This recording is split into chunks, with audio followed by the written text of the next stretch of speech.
Je m'appelle Martin Loa, je suis le vice-président chargé des relations extérieures de l'Union des démocrates pour la renaissance de la Guinée, dirigée par le monsieur Baouri.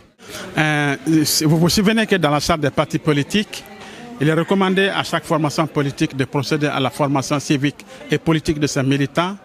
Mais au-delà de cette formation, le président du parti, qui est l'actuel Premier ministre, nous a chargé de doter les militants de notre parti en formation nécessaire en saponification et les produits cosmétiques pour qu'elles soient capables de proposer des projets générateurs de revenus pour leur permettre vraiment d'améliorer leurs conditions d'existence.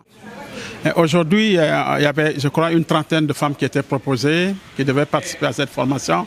Mais je crois qu'on a eu une vingtaine qui ont accepté de répondre à notre invitation. Après cette formation, on va leur donner d'abord des attestations de formation. Et nos attentes, c'est qu'on souhaiterait que ces femmes soient capables d'appliquer les connaissances acquises aujourd'hui pour qu'elles soient en mesure d'améliorer leurs conditions de vie.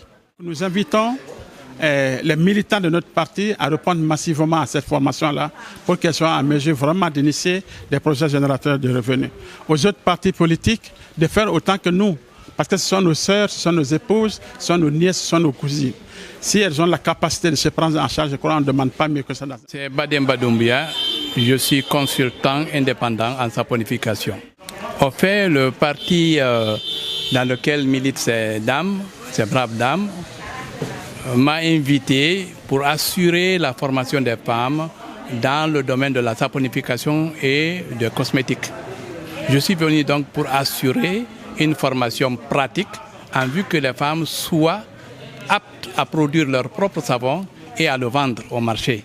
Oui, d'abord, pour commencer, il faut aller faire, puisqu'il s'agit dans la saponification, il s'agit d'utiliser des produits souvent qui ne sont pas connus des femmes. Il faut d'abord les familiariser avec ces produits. En fait, dans le savon, il y a 3 éléments principaux: l'eau, la soude et l'huile, les matières grasses. Donc il faut les familiariser avec les différentes sortes d'huile, avec la soude caustique et on fait aussi, puisque la soude caustique est souvent caustique comme on l'indique, ça peut dégrader le corps humain, alors que nous faisons des choses pour préserver le corps humain. Nous avons commencé d'abord par les mesures de sécurité. On leur a enseigné les mesures de sécurité, les sécurités collectives et les sécurités individuelles. C'est pourquoi vous venez par exemple en tant que sécurité individuelle, vous voyez les femmes qui portent déjà des tenues, des gants, des bavettes, des lunettes et des bonnets et aussi un tablier. Ça, c'est pour se protéger. Comme je vous l'ai dit, nous faisons en sorte que chaque femme puisse embrasser un domaine d'activité. Il y a par exemple la saponification, c'est du savon, c'est d'accord. Mais il faut que ça soit une activité rémunératrice. Dans ce cas, on les donne la possibilité de formuler leur propre savon, leur propre recette et d'exécuter leur recette. Non seulement pour le savon de lessive, mais pour les savons cosmétiques, mais aussi pour les savons de toilette, ainsi de suite. Nous faisons aussi les savons en liquide, les shampoings, nous faisons les crèmes, nous faisons, comment on appelle ça, si vous voulez, les gels, les pommades, ainsi de suite. Donc, au lieu d'importer, les femmes peuvent maintenant pourront fabriquer elles-mêmes et vendre. Au lieu d'être consommatrices, elles vont être productrices et vendre. Et pourquoi pas ne pas vendre au-delà même de nos frontières.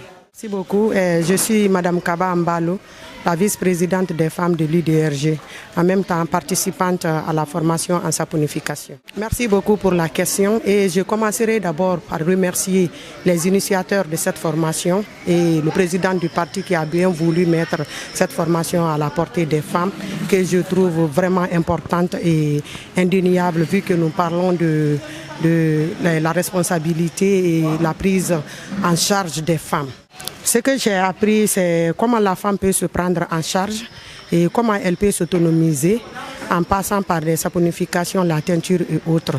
Il y a eu les explications par rapport aux premières étapes de la fabrication d'un savon, qu'est-ce qu'il faut et comment installer un lieu, comment prendre les mesures de sécurité individuelle et collective. Après, comment faire le dosage avec la soude et autres. Mon message, il est simple. C'est de dire aux femmes de se réveiller, de faire une prise de conscience, de prendre leurs responsabilités en main en se formant. On peut ne pas être intellectuel, mais on peut opter pour d'autres domaines, à savoir la teinture, la couture et la saponification, pour ne citer que ceux-là.